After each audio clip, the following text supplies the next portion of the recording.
Yeah, good evening, afternoon and morning, wherever you are. My name is Dominik Schwickert, and today I have the pleasure to welcome all of you to this transatlantic debate on Joe Biden's first 100 days in office. Thank you all for taking your valuable time to be with us today. As you maybe know, one of our mission as a think and do tank is to strengthen progressive dialogue across borders. And the new administration led by Joe Biden and Kamala Harris has now been governing for 100 days, and they promise to work on a new America, what is reason enough for us to analyze where we are at this point and what we have to expect. And with us today, we have a promising group of outstanding panelists. First of all, it's my pleasure to welcome an old friend of mine from Boston, Cathryn, Clüver, Ashbrook. And the breaking news from Tuesday, I think we may share. Cathryn, you will actually soon be joining us in Berlin. You will become the new director and CEO of the German Council on Foreign Relations. Congratulations to that. And we are thrilled, of course, for you, Cathryn, and excited to have you with us here in this session. I'm just as happy to welcome another close political ally, so to say, from das progressive Zentrum in Washington, D.C., a friend of the house, so to say, and a personal friend, Werz. Michael, so great to have you with us as well. Thank you so much for your time.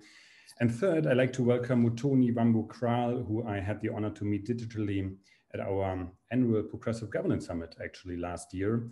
And Muthoni, you gave a great input on the state of progressive politics in the US, and I'm very curious to see how your views has developed since then. And of course, I'm also very pleased that Deutsche Welle's Sumi Somaskanda is our chair of today's event. Yeah, I inherited a nation in crisis. That is what Biden said in his first address to Congress only a few hours ago. And he started by mentioning first the worst pandemic in a century, the worst economic crisis since the Great Depression, and the worst attack on the US democracy since Civil War. And only to mark then his first accomplishments, and he emphasized his almost $2 trillion American Rescue Plan, what is a bold stimulus that is providing relief to COVID-19 to emerge from that pandemic even stronger. And he's not stopping there. The multi-trillion American Jobs Plan is his next goal, built as an investment in America's infrastructure. And a little side note, the EU's agreement to issue over 800 billion euro in grants and cheap loans for the first time is something we Europeans are quite proud of. But compared to this ambitious plan of the new Biden administration to rebuild the country, it seems a bit like small potatoes, peanuts, whatever. But anyway, in his speech, Biden also highlighted, and I think this is also quite remarkable, that, and I quote, trickle-down economics has never worked, and it's time to grow the economy from the bottom up and the middle out. And looking outwards, he stated the United States is in competition with China and other countries to win the 21st century. And he closes by saying it has never ever been a good idea to bet against America, and it still isn't. And this, I think, matches quite well with the overall message from his first, over this overall message that America is on the move again. That's what he said in his first address to the Congress. But it also matches with his statement at the Munich Security Conference a couple of weeks ago that America is back. And meaning that he feels committed to set up some kind of new alliance of liberal democracies, that's what he said. And indeed, from rejoining abandoned treaties to a flurry of progressive executive orders, the administration has taken some steps forward in obviously healing old friendships on the international level. And at our talk today, we want to debate exactly this. What will all this mean for domestic politics on the one side, or domestic politics of a new America, whatever that means exactly, but also what this means for geopolitics and the transatlantic relations. Also, will the Biden-Harris administration be able to meet the high expectations? So we want to take the pulse of the American society a little bit that brought Biden into power as just last November. And I think as progressives, it's imperative to maybe also again recognize the actors that delivered this democratic victory and brought us to this point. Black and Latina organizers, cities, social movements, they all mobilized and often proved to be the margin of difference. And yeah, most importantly, also for us, these progressive motors now seem to have an ally in the White House. And the question is, what does that mean, and what will be the consequences? So today's event is part of our current transatlantic flagship project, New Urban Progress, and that's a great project that is focusing actually on the future of cities. It's organized together with our partners, the Alfred Herrhausen Society in Berlin and the Progressive Policy Institute in DC. And yeah, we are convinced that cities can also be a transatlantic actor and should be, and that exchanging best practices across the Atlantic can help us to get a bit closer to a more innovative, democratic, and just society. And in the spirit of this, with the goal of progressive change, I look forward to the debate and will now hand over to you, Sumi. Thank you very much, Dominic. I hope everyone can hear me. Welcome to everyone. Thank you for teeing things up so expertly there, Dominic, and to the Progressive Zentrum for organizing this very timely discussion, especially as you mentioned, Dominic, after the speech that we saw from President Biden to Congress. I personally really relish the opportunity to be able to dive a little bit deeper into this topic, 100 days of the Biden-Harris administration, particularly from a transatlantic lens. And personally, I'm usually sitting in Berlin and looking at this debate from there. I happen to be in Washington this week with DW News, and it has been all the more interesting to look at some of the insights and analysis, the commentators that we've seen looking at some of these very same questions from this perspective. And as we heard from Dominic, we'll have the opportunity to talk about a number of fronts here. So domestic policy, foreign policy, of course, the transatlantic relationship, and looking also at the role of regions and cities. Perhaps climate change is one of the most pressing issues, and one that the two sides, so on the transatlantic debate, can work together on.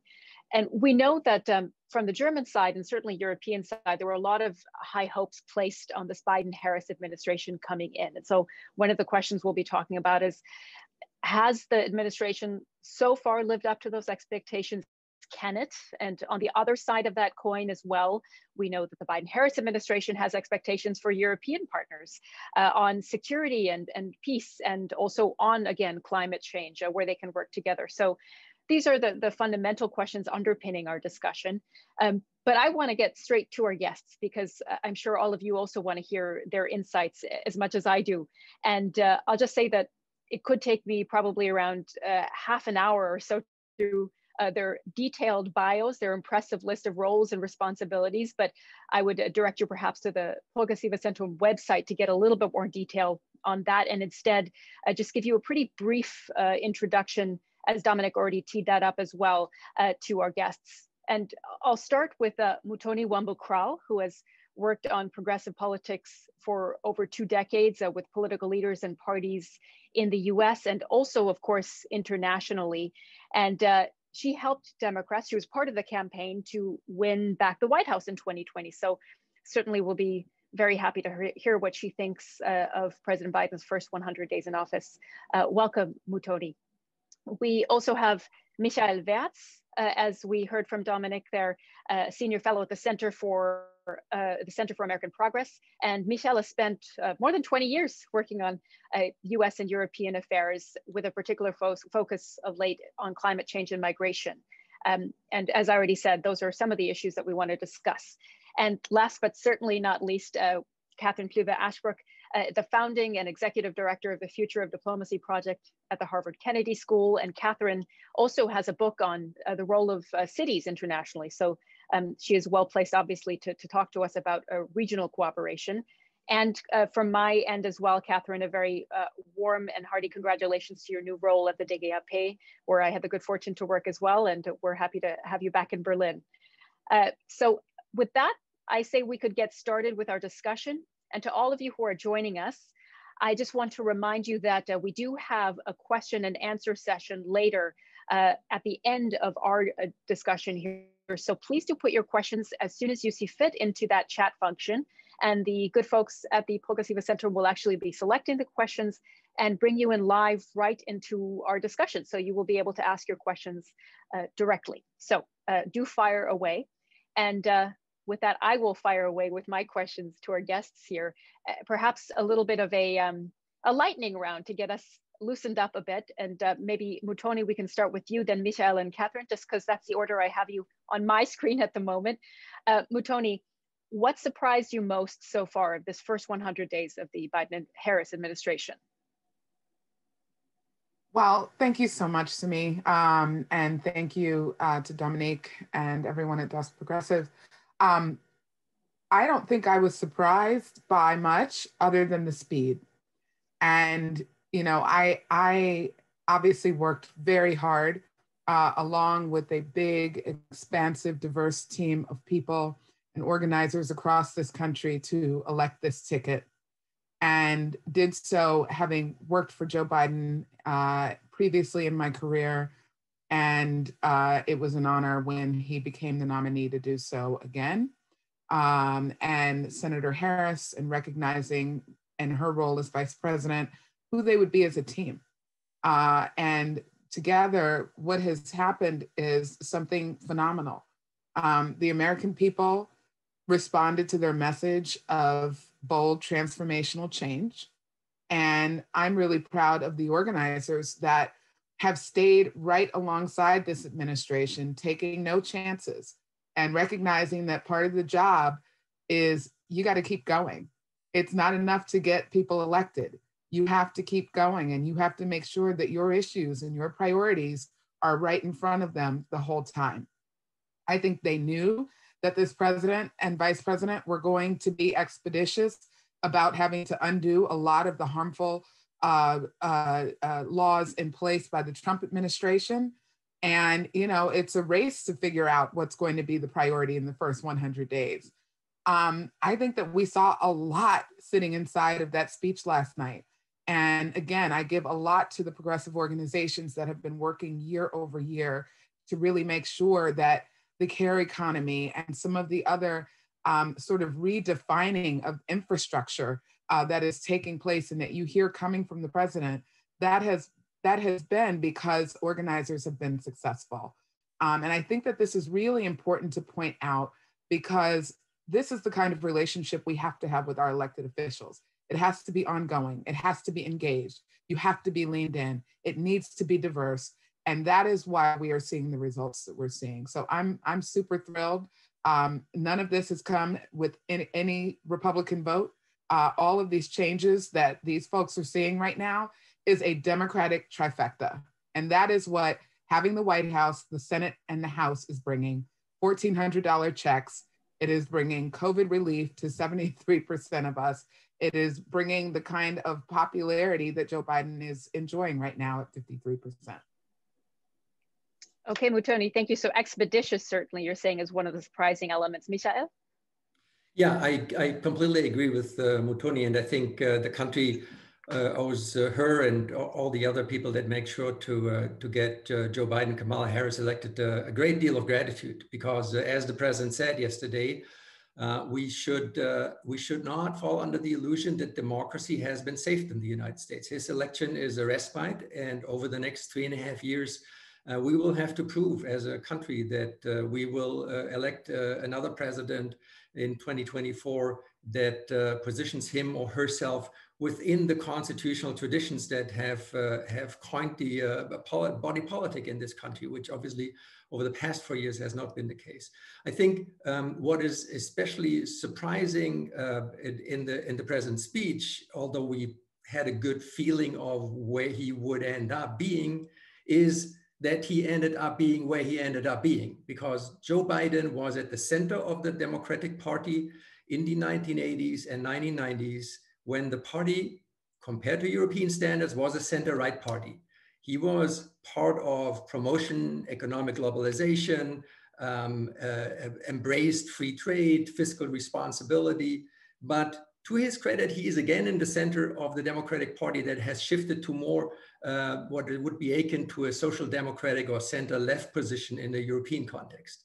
And this is really an important journey for him personally, I believe, but also for the party as a whole, which has made this very important step. And I think he is an enabler, in the best sense of the word, of hopefully a new generation of Democrats. And to see not only two women sitting behind him for the first time in American history, but also having, with all due respect, the old and the new America represented in Nancy Pelosi and Kamala Harris, the younger, more diverse, more Pacific-oriented United States in the person of Kamala Harris, who's from California, and Nancy Pelosi, who is obviously also from California, but comes from a very different political generation.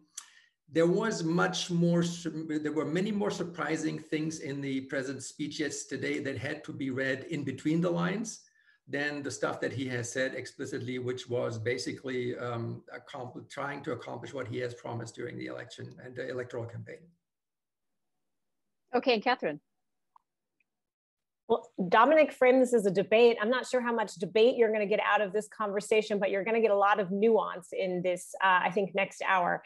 So let me join a little bit in the choir and then pull out some of the threads that Muthoni and Michael pointed out. Sumi, you said in the introduction, I studied diplomacy. And so if I look at this administration, the things that I am effectively most interested in is how you have, how this president has, this administration has a strategy and has tactics and has used political sequencing in the way that few other administrations have. Now, there's a little bit of luck in this because you also have a situation on the other side where Republican Party, at least the Republican Party in Washington, is in this big finding moment. I agree with Michael that we're still in a very dangerous and volatile moment within the country for a lot of big social and demographic questions. We're seeing the Republican Party ground game, and I think this is extremely dangerous in over 40 states, putting down legislative efforts to curtail a free and fair vote in this country. So I do think that that's a key and emanating piece of danger in this democracy. That being said, the Republicans otherwise seem wholly confused in Washington, and that is due to how the president has used this crisis. And I think it's remarkable how the president has been able, and his team, frankly, to lean into this crisis moment, to put forth pieces of legislation, large, expensive pieces of legislation, but which are wildly popular, even with independents and Republicans. He underlined that in the speech yesterday because of the dire crisis that the country finds itself in. And so in the speed that he's been able to make good on not only the campaign promises, but really leaning into the sequencing here, I have found that deeply impressive and not something that I would have necessarily expected.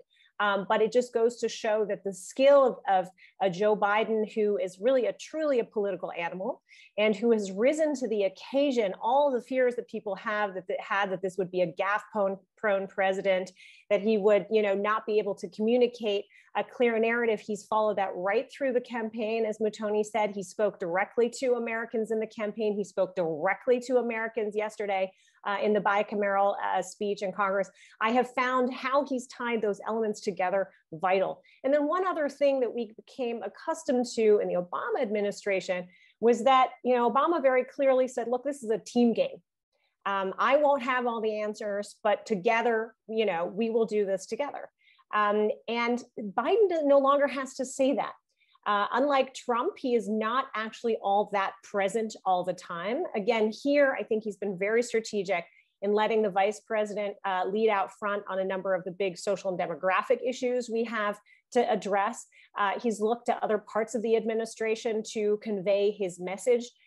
He has done something I think quite remarkable. He's spoken to America's mayors no fewer than 9 times since he came to office, because he knows full well that this ultimately progressive agenda cannot be implemented unless you have the buy-in of the depth of the country. So if the mayor of Dayton, Ohio says that she has as much access to the White House as ever before, I believe her.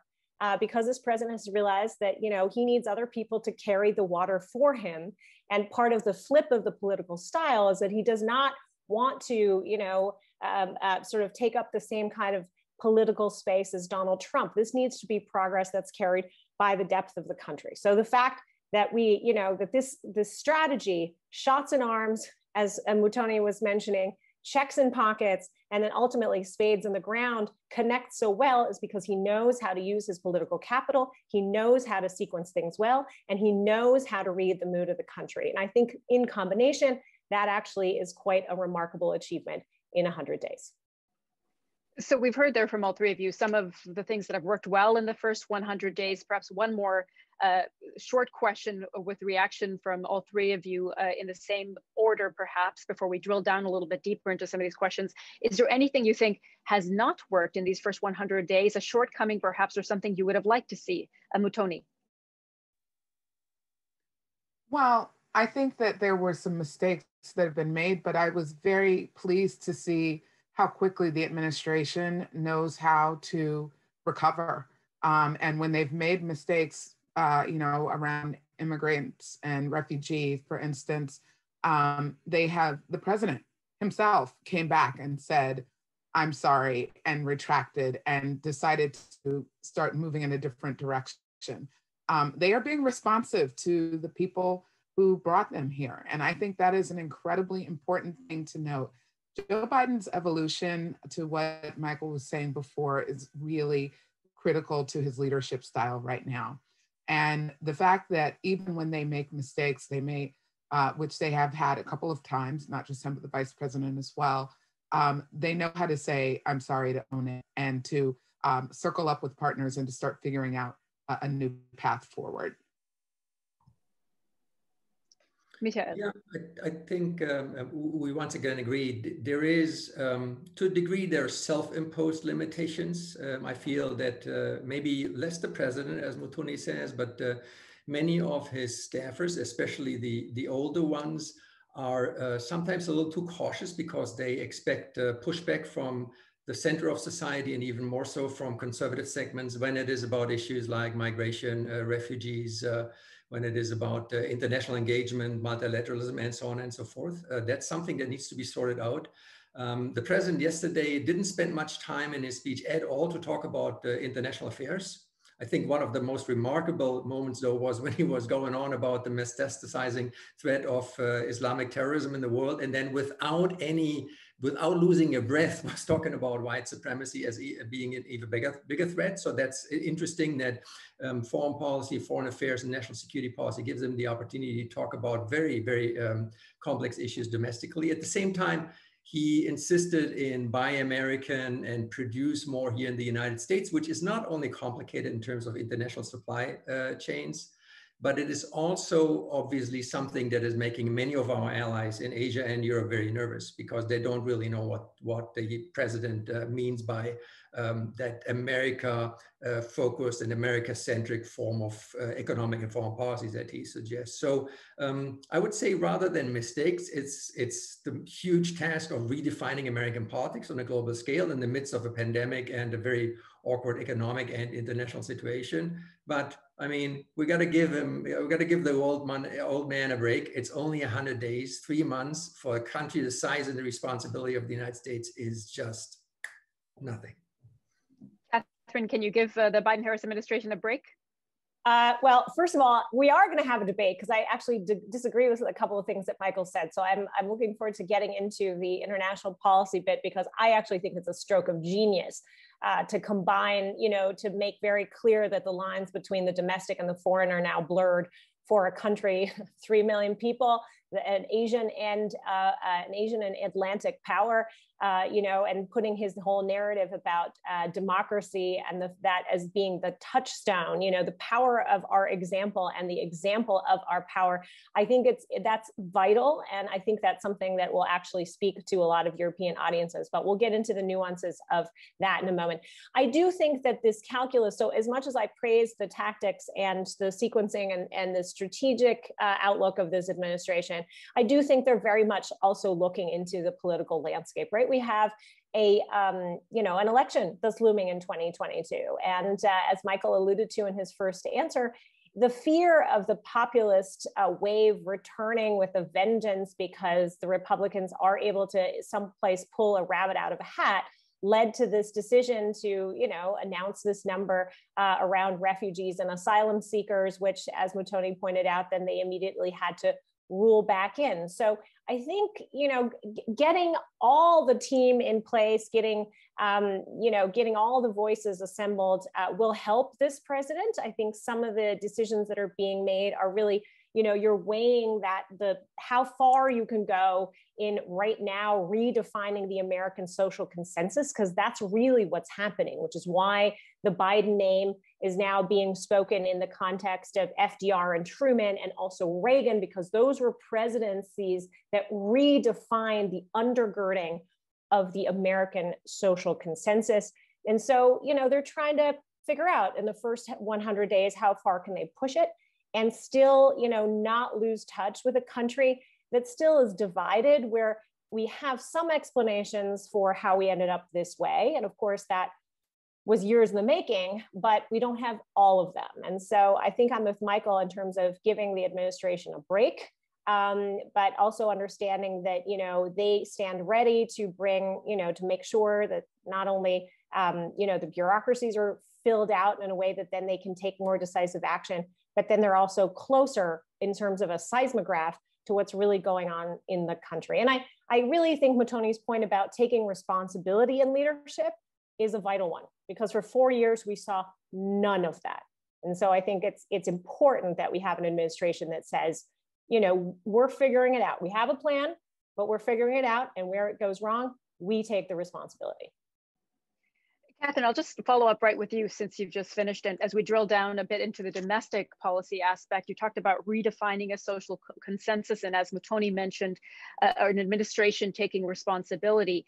What role have cities and regions played in this effort so far? Look, I think, you know, the cities and regions were the bulwark of retaining American democratic values over the past 4 years, right? They very clearly right away stood up against the Trump administration. I mean, within days of the inauguration, Trump was lampooning sanctuary cities. I mean, literally 4 days later, right, the sanctuary cities directive went out, and cities did not sit still. They coordinated among themselves.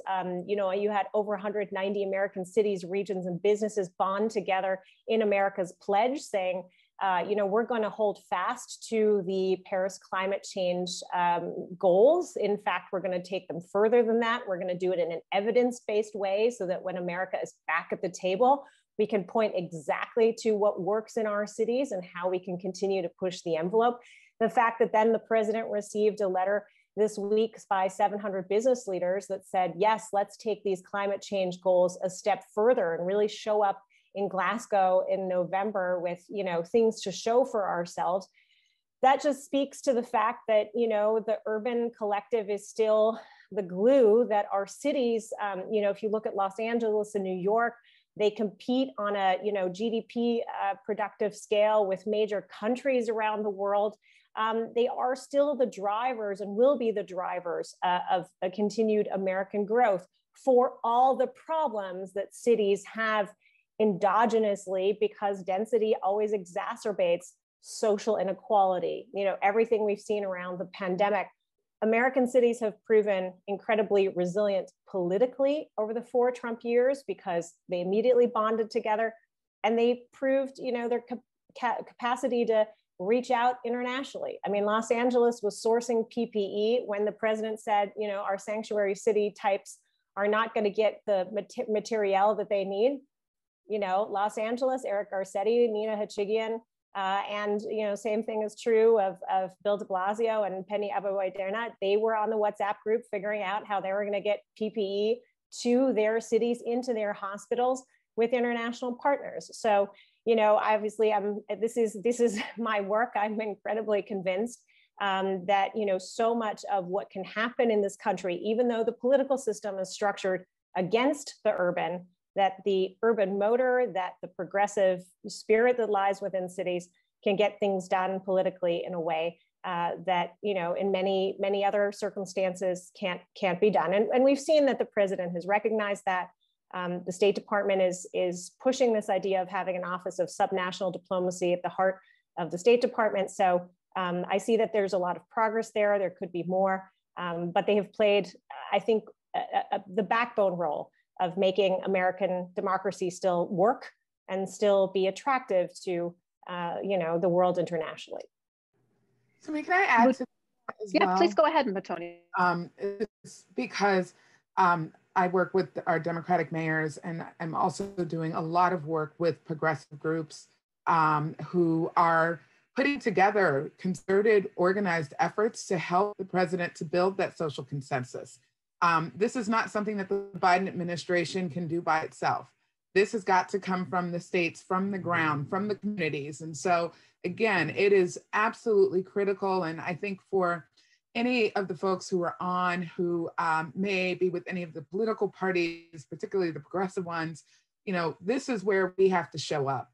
And we are trying to help an administration manage change, which is so much of what it means to have to build this social consensus. Is we are managing a country through incredible change. And a lot of us have to be the translators and the explainers and the people saying thank you.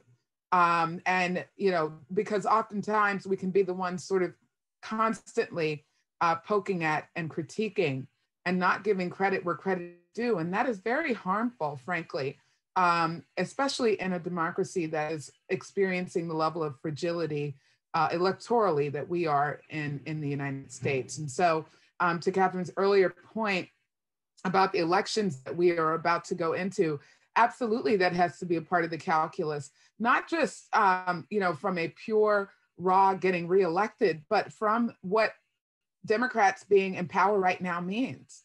We have a Republican Party that is bent on disempowering the majority of it right now, voters and democracy itself. We are still in a democracy crisis.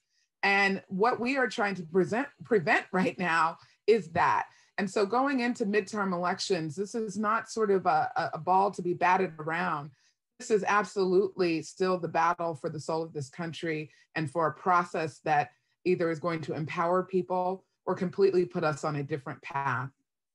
So everything that we are doing, the level of communication around success, that is the job that we all have to do. The multiracial, historic, intergenerational electorate that got this trifecta elected, it is also our jobs to help on the ground, and mayors and governors and others are a critical part of translating success, as well as they are the people who are literally bringing the resources back and helping us decide how it's used best. And I'm excited to have seen how much the administration is leaning in and acknowledging the importance of all of our elected officials and the jobs that they do.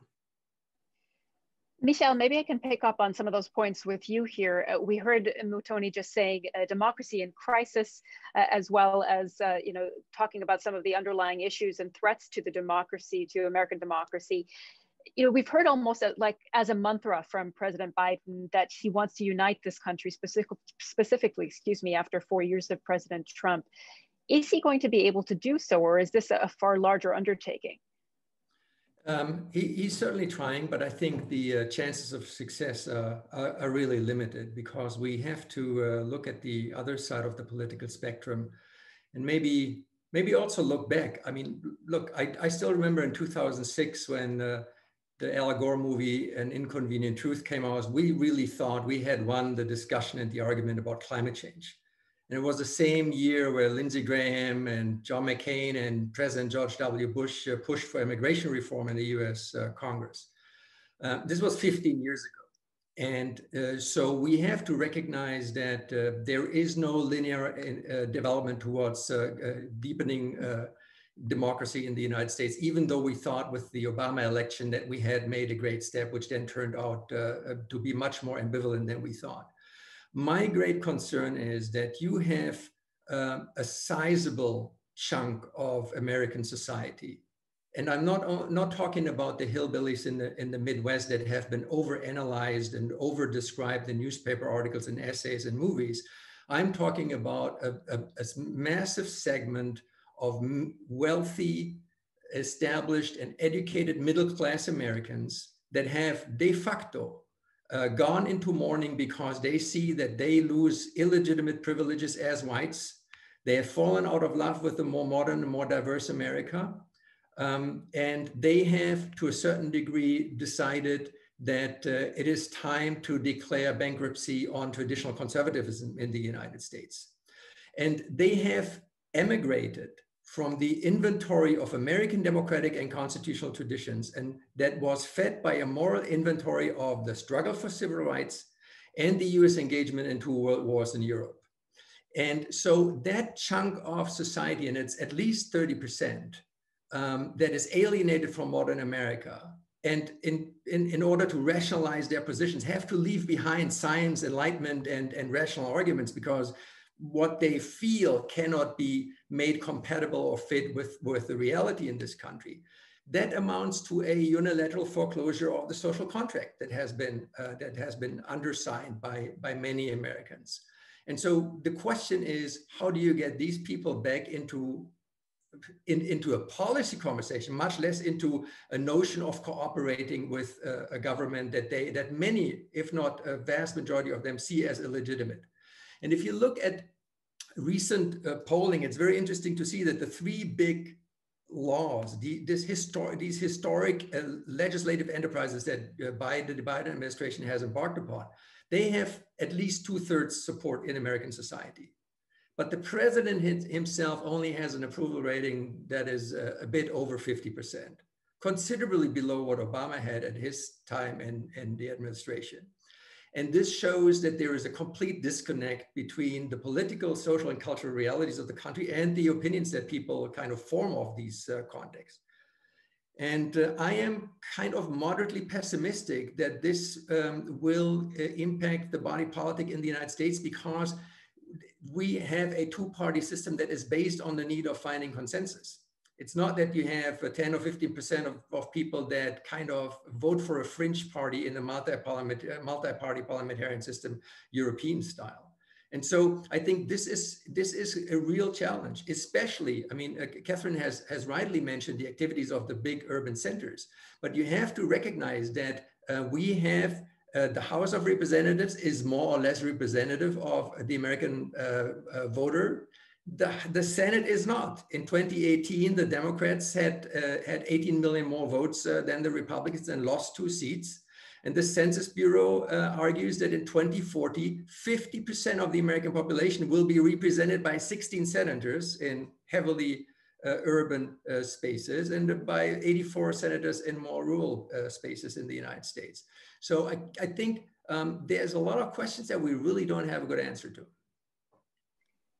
Against that backdrop, I'll first of all just remind all of you who are joining us, please go ahead and put your questions into the chat. We've got about 15 minutes or so until we get to your questions, so plenty of time for you to start formulating them and put them in the chat so we can bring you in.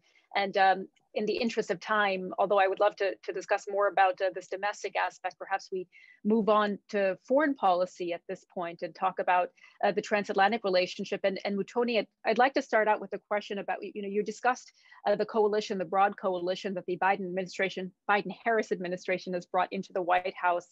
Will this more diverse and perhaps open and more progressive government that we're seeing in the US right now allow Washington to regain this soft power that many believe was really lost under President Trump? I think we're already seeing it.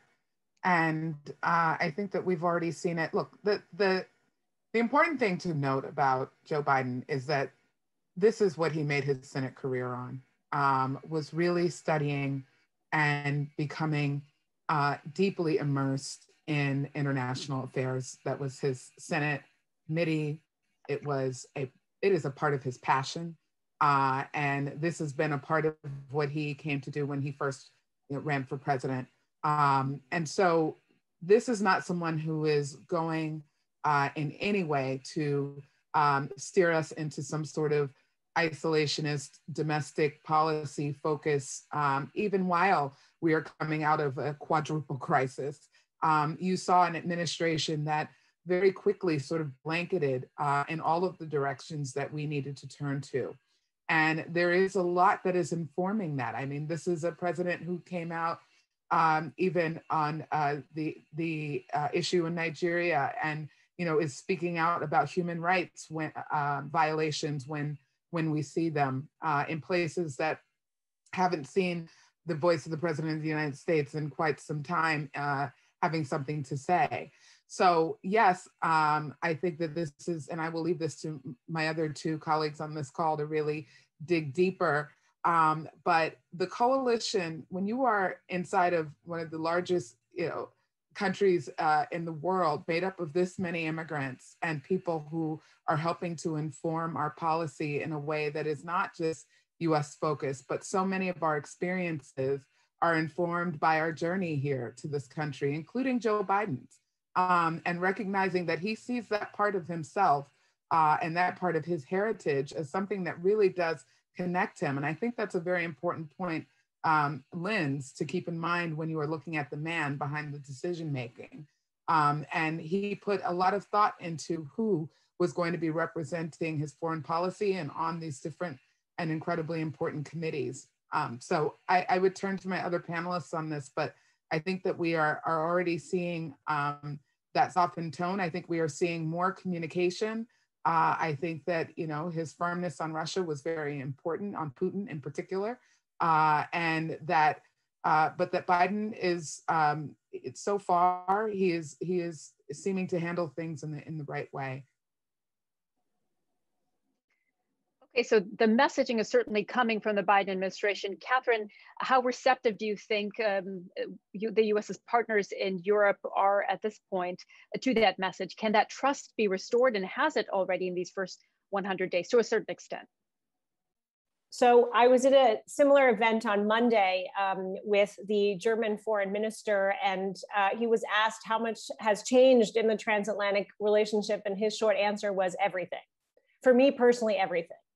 And now there's a tricky piece there, because we've seen, in the public opinion in Europe that there is great joy, if you will, about, the United States returning to the multilateralist table, to negotiated agreements, to wanting to pursue very quickly progress.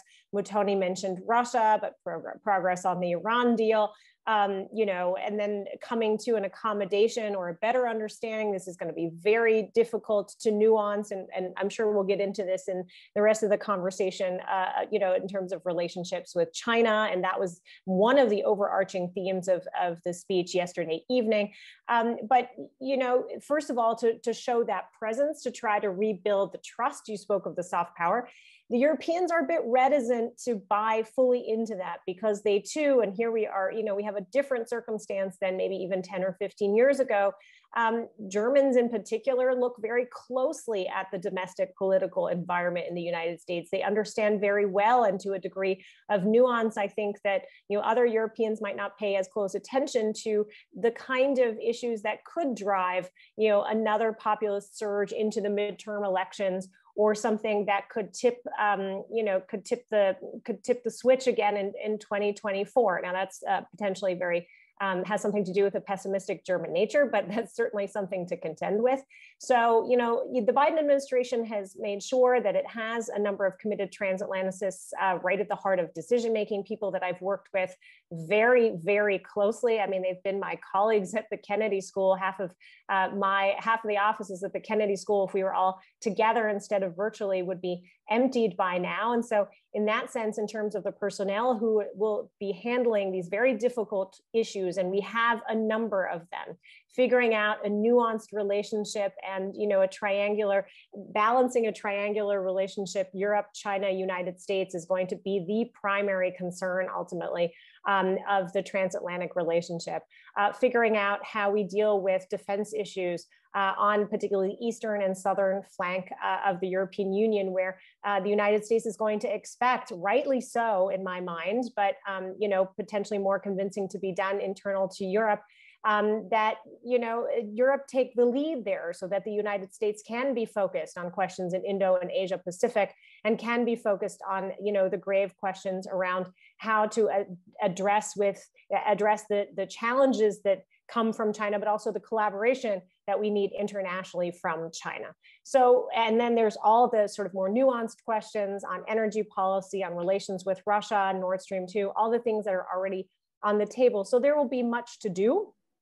But what seemingly is happening is that the trust basis is being rebuilt. And I what I do think is just an important, and this is my last point, piece to watch is, again, how the president built the narrative around democracy as it relates to foreign policy, so that he and pretty much everybody else in his administration, including the Secretary of State, Tony Blinken, has said, the lines between foreign policy and domestic policy are blurred. And it began with this idea of, American foreign policy for the middle class that leaned into a lot of these trade policy issues, which could be complicated in the transatlantic relationship, but that has clearly built from there, as we heard in the speech yesterday. It was to say, to prove that democracies are innovative and resilient, you need the best education system in the world. You need innovative capacities. You need R&D. You need free pre-K, right? Because we now know, it's a translation of a whole of government approach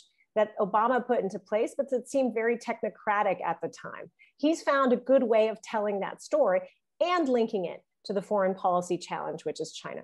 And in my opinion, the Europeans don't necessarily need to semantically link it to the China challenge all the time, in part because we have all the challenges to democracy right at the heart of our European democracies. We have it in the European Union, we have it in NATO, and we have it in all of our countries on its own. But to make that piece about democracy and what creates resilient democracies that are able to serve the people, keep people safe, keep people prosperous, and provide for pluralism that moves societies forward, I think that by far, that connection between domestic and international politics is a narrative that can serve the transatlantic relationship exceptionally well. Michelle, maybe I can pick that up with you. How much do you see an opportunity here for there to be this reinvigorated alliance of liberal democracies that Cathryn was touching upon there, despite some of the perhaps strains or pull factors that we've heard about as well between Nord Stream 2 and finding a common approach towards dealing with China? Do you think that that could still be successful? I think we've got you on mute. Yeah. Apologies. Yeah. Yes, because it has to be successful. That's why it's going to be successful. But I think there's also countercurrents that you have to recognize. I think in the chat, one of our participants was asking what the Europeans were how much trust can you have in the United States? And it's not only that we are still on probation, so to speak, politically, but it's also that a lot of Europeans have found a very accommodating niche in becoming anti-Trump, but meaning America as a whole. And I feel that a lot of people in Paris and Berlin and Rome and even in London have trouble adapting to the new situation. I also think that the structural issue is going to be, and this has been a theme of what Cathryn has been saying, the Atlantic Alliance has to prove its worth and has to be reinvented outside the Atlantic arena. That has never happened before, right? Because here in the United States, I think there are determining factors of foreign policy. One, which is often overlooked in Europe, is the integration of North America. The integration in terms of migratory movements, resource management, economic exchange between Canada, the United States, and Mexico is much further advanced than the first version of the European Union in the early 1950s. Much to the chagrin of people in the United States and in Canada and in Mexico. But so you have this North American entity, which also means because of the gravitational force fields in Mexico and Canada, this will drag the United States even more into the direction of the Atlantic, of the Pacific. Right? And we have two oceans. We don't have to live in a monogamy. We can do the Atlantic or the Pacific, depending on the political priorities. And obviously, with the question of the unstoppable rise of China and the structural competition with the Chinese, the Pacific will be the Mediterranean of the 21st century, and that will be, by definition, a problem for transatlantic relations. And I think that is something that you need to take into account. One other point that I think is also often overlooked is that every European below the age of 35 or 40 only knows the United States post our illegitimate invasion in Iraq, which is Abu Ghraib, Guantanamo, NSA, and targeted killings. It's not a really sexy picture that the United States has been presenting to the rest of the world since that time. So you have to reacquaint an entire generation of Europeans that are ready to take over decision-making positions with the United States.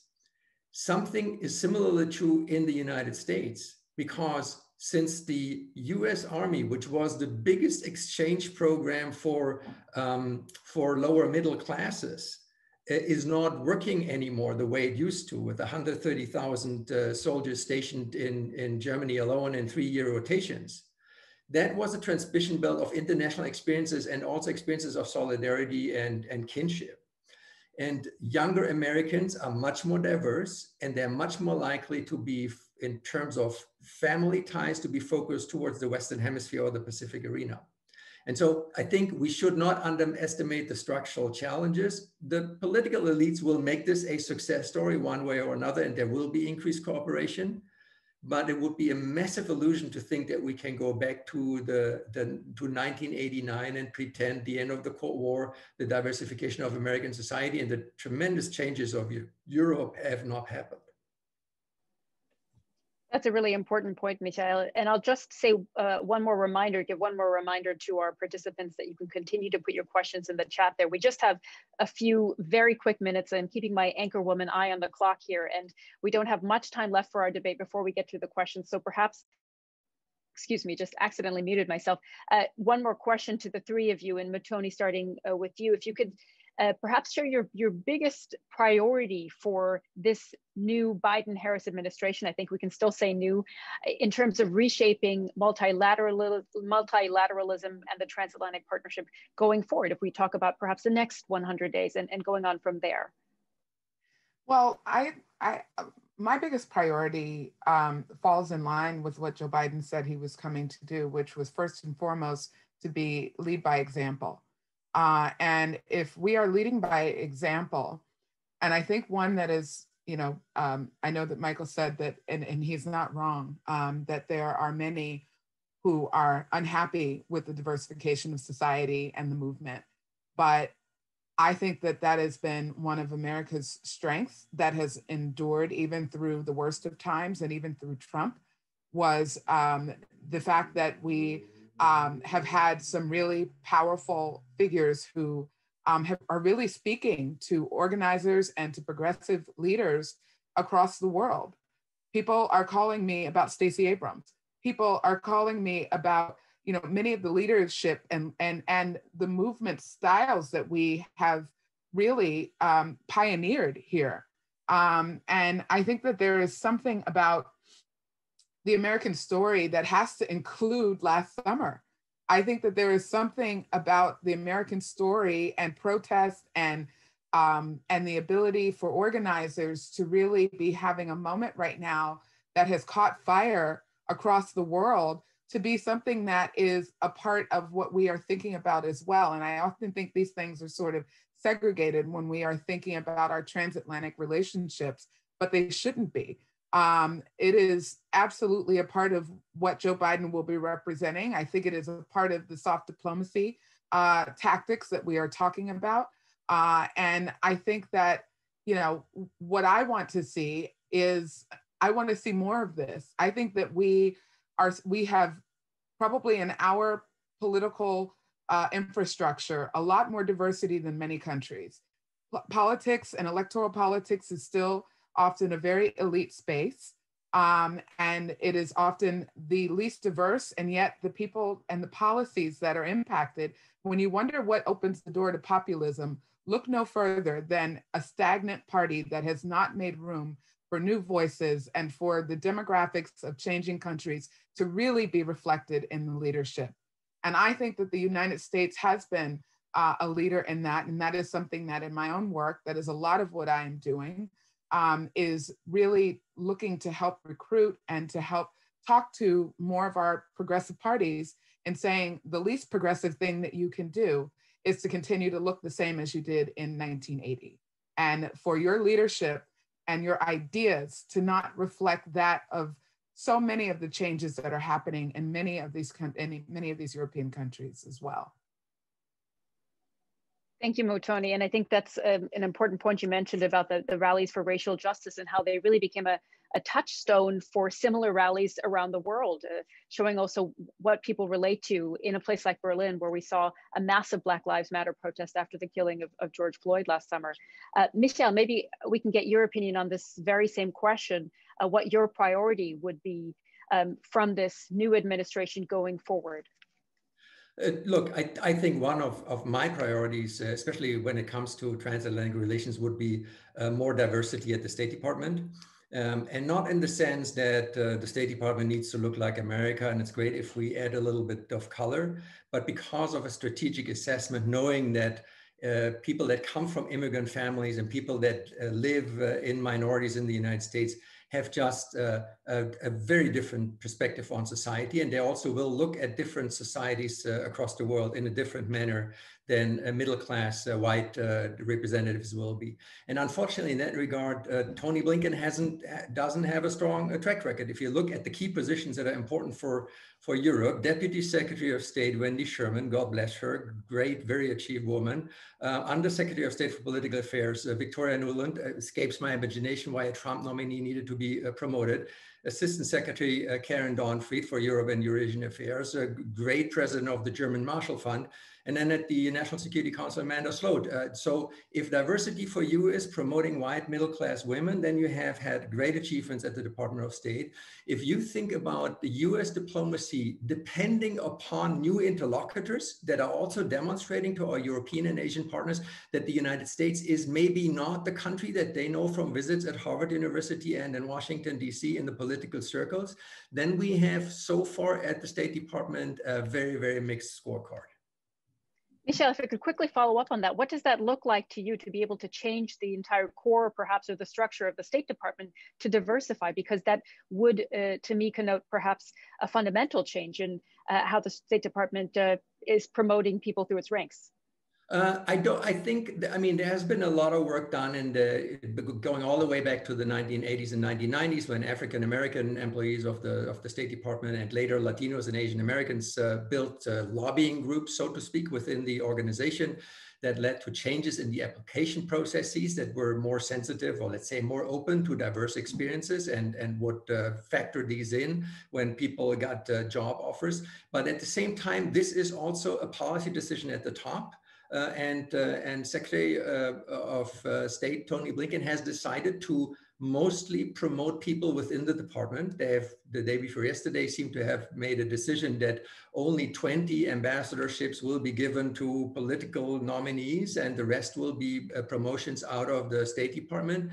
That is foregoing massive opportunities to bring in new creative thinkers and also a multiplicity of experiences of what the United States are, and also a broader and more complex cultural background that would be key to reintroduce America to the world, and it would be key to better understand rapidly transforming European, African, Latin American, and Asian societies. So I think there are instruments that you could employ, but at least when it comes to the transatlantic arena, it is much more traditional than the teams that have been put in place when it comes to Africa, China, or other areas of engagement. And that is a little bit of a disappointment to me so far.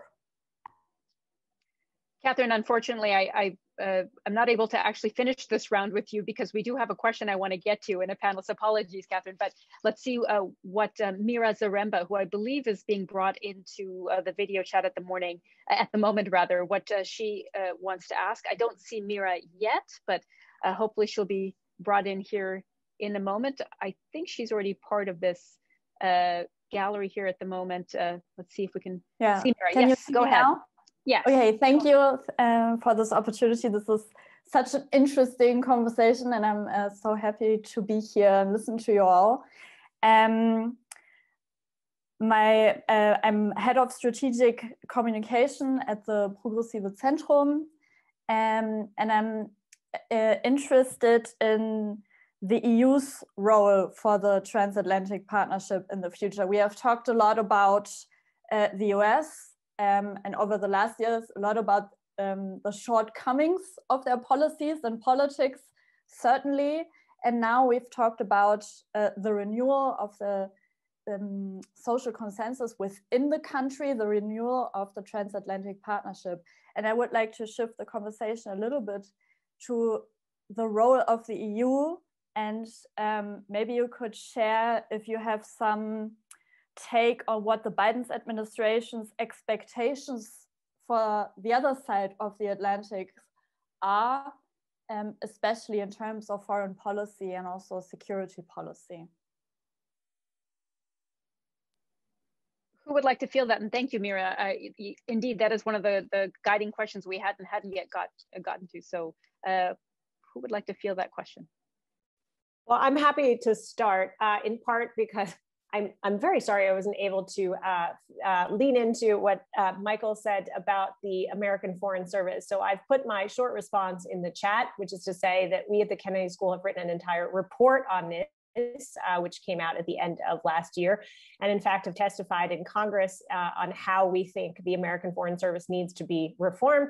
Some of it speaks to Michael's grave concerns. I would still point out that all of the women he mentioned are women, that Linda Thomas Greenfield, who is by far the most experienced internal expert on Africa in the State Department, is now the US ambassador to the United Nations.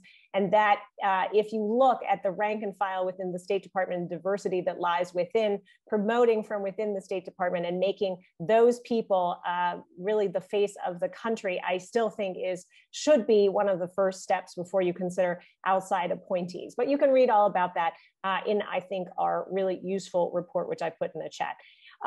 We will find out very clearly and with much nuance what this president and this administration expects from Europe at the G7 meeting and as part of the conversations around NATO, and whether or not we will get a renewed NATO strategic concept.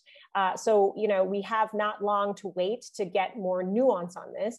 But I think generally speaking, we have seen a very interesting development in this relationship between Europe and the United States, is one of an understanding of truer, more mature partnership, which is to say that this administration has realized that Europe, after sort of seeing its shadow for 2 years and being quite shocked by the developments that they were getting or hearing and feeling, frankly, and being outright targeted by an American administration that, undercut the very premise of the multilateralism, that effectively the advancement of the European Union is built on and is premised on. And I don't just mean politically, I also mean economically, that, over those last 2 years, Europe did begin to recover and discover its spine. Now we have a tendency in Europe then to get roped up in very sort of theoretical discussions, and we're seeing those play out in terms of, what the meaning is of European sovereignty, and how that might be executed both through NATO and within the European Union. We're experts at getting bogged down in those sort of theoretical questions. But there are very clear and present not only issues to address, but dangers to confront and to confront them together. And I do think that there will be a fair amount of creativity when it comes to first of all, addressing things like how we make our economies more functional. You could very quickly, without leading into something as big as TTIP, for instance, you could, lower industrial tariffs or take them off the grid. You could have a lot of quick wins in the transatlantic relationship that would help sort of reset that. But, again, Americans are also going to want to see in the defense and security side that Europe is able to, quote unquote, protect its own house. And that doesn't just mean, doing things like making the enhanced forward presence commitment in the four Baltic states or in the Baltic states and Poland permanent, so that there's a security guarantee on Russia that's functional. But it also means, understanding hybrid and cyber threats better and being able to muster resources to push back against anti-democratic forces, both on the border of Europe, but also within Europe. It also means that Europe needs to be more capable of taking care of its southern border, again, so that the United States can focus potentially on the larger problems, which is to say, things that might loom more systemically, again, coming from Asia, coming specifically from China. Europe also needs a stronger formulation on Arctic policy, things that are, again, in its neighborhood. So, in German, we would say they need to keep America's back free, so that America, so that there's a different type of burden sharing, not the kind of burden sharing we think about when we think about NATO, but some more creative thought being put into, same thing is true for climate change. The fact that, that John Kerry has very clearly linked in his role a national security component to climate change. Well, where is the European response to that? And can it come quickly? And the Americans, conversely, are very concerned because all the 4 women, especially, the latter 3 that Michael counted down, are very experienced people and voices on Europe. And they see very clearly that we're heading into a volatile time at the heart of Europe because we have 2 large countries facing enormous potential political change, and that sea change at the heart of Europe and the sort of languishing timescale. We might not have a German government until January of next year, when the French will then be fully focused on their presidential and parliamentary elections in April. Does that take Europe off the proverbial international grid? And if so, what are the dangers that emerge from that internal weakness within the European Union for the United States? I guarantee you that there is some thinking about that at the heart of the NSC and at the heart of the State Department. And one would hope that the current German government, the current French government sees that too, and resists what is the usual pattern of falling into a lame duck political situation, because frankly, the challenges are so demanding that Europe as a whole, but these 2 countries in particular, cannot afford it. It is otherwise a very, very dangerous situation. Echoing something Michael said earlier, I think we have to move right on to our next question. Stefan Hake is here in our chat as well. Stefan, please go ahead. Yes, hello, I'm Stefan Hake, political scientist from Northern Germany. And I had just a really short question to Michael Werz about something you said about the 2 parties in the US having to kind of seek a consensus in a way other than in Europe, where you have a more fragmented political system with smaller parties where voters can directly give their vote to one particular party, maybe a more nuanced system. And it sounded a bit like this US system would create a consensus in certain ways, which I found interesting because in my understanding, especially the German system is pushing the parties to create consensus because they have to cooperate through the state level and the federal level, which oftentimes results in a rather similar foreign policy and also transatlantic policy in Germany between the parties. So if you could elaborate on that idea, that would be very interesting. Thank you. Sure. Thanks, Stefan. Happy to do that. So in the United States, the system is designed in a way that accumulates a lot of power with the office of the president. And both houses, the Senate and the House of Representatives, are basically designed to curb that power of the president.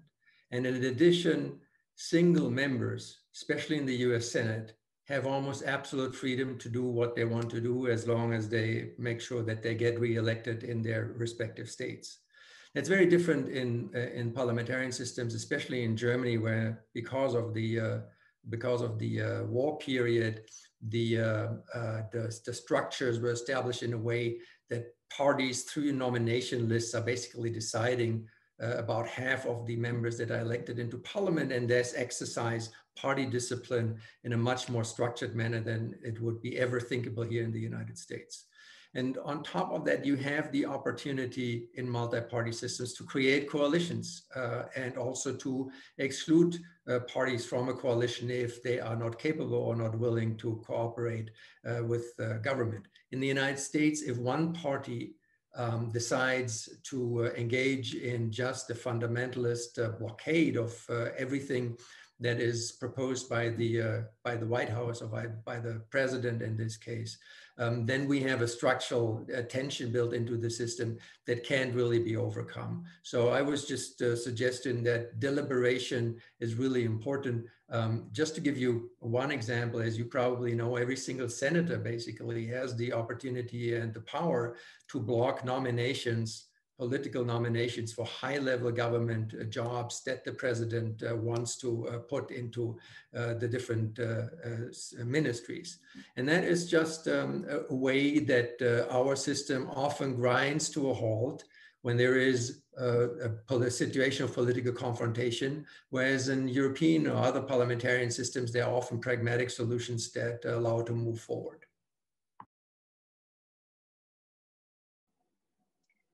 Thank you, Michelle, very much for that answer. And that does, unfortunately, wrap up our time. So we've gotten those two questions in, but yes, it was, as you said, Cathryn, indeed, much more of a discussion than a debate, but I think nonetheless, for all of us, at least for me and certainly for our viewers, very dynamic and certainly enriching. And we heard a lot there about not only the first 100 days of the Biden-Harris administration and some of the challenges it's faced, but this new progressive coalition that has been backed up by some of the work Muthoni yourself has been doing in the US. And also what a foreign policy for the middle class means, how that's being delivered and why diversity is central to that delivery. And lastly, they're speaking about representative politics. So I think we covered a lot of ground and a lot of important ground. Thank you, Cathryn, Michelle, and Muthoni for all of your insights there. We're all very happy to have them. And I do have just a few very short program notes from the Progressive Zentrum now, and I think you'll see this slide here up on our screen.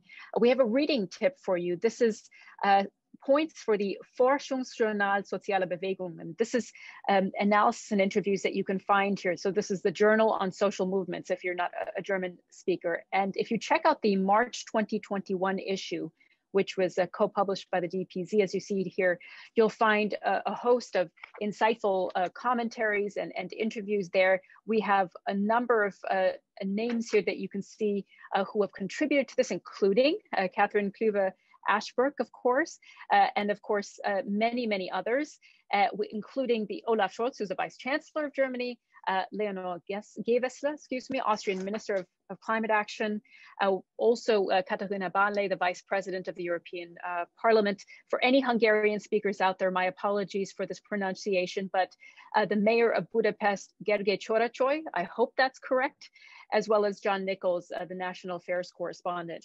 So that is the first program note for you to check out that Forschungsjournal, please. And then we also have a second note for you here to remind you of the Progressive Governance Digital Summit.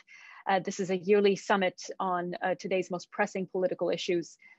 There we go. Now we see that up there. And this involves more than 25 partners from across Europe and the US. And this is from June 9th through 11th. And this has these confirmed speakers, the latter part here you see. And you can check out highlights from last year's event as well. So you can see the link in the chat that you'll find there. That's all been provided by the Progressive Zentrum. So that again wraps up our session. Thank you everyone for joining us from wherever you were, either in the US or Germany or elsewhere. And all the NUP fellows can stay on the line for the second part of this program that will continue after this.